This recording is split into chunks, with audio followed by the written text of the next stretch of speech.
told me she was going on a girls-only weekend. Her best friend forgot to remove me from the private story. The first video? Her on a boat, sitting on another guy's lap. I didn't say a word, just cancelled her return flight. 2 days later, she was sleeping at the airport. I've worked for the same airline for almost 9 years.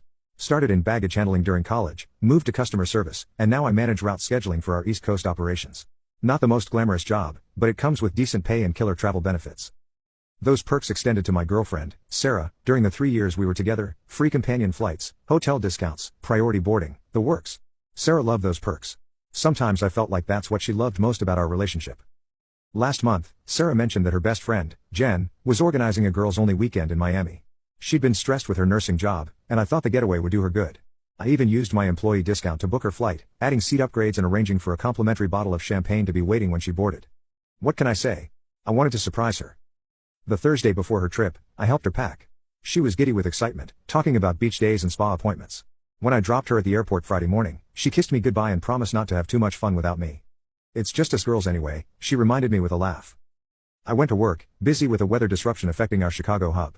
Around 7 p.m., I was reviewing diversion plans when my phone lit up with a Snapchat notification. Jen had added a new post to her private story. The one usually reserved for her closest friends. I hadn't realized I was still included. Jen and I got along well, but we weren't particularly close.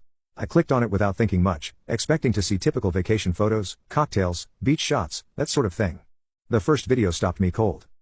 There was Sarah, on what looked like a chartered boat, sitting comfortably on some guy's lap, his arms wrapped around her waist. She was laughing, leaning back against him while he whispered something in her ear.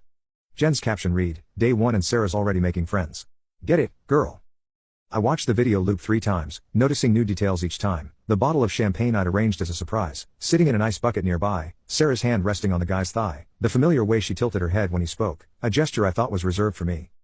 Then came more posts, group shots at a beach club with 3 guys I'd never seen before, Sarah dancing closely with the same guy from the boat, a boomerang of them taking shots together.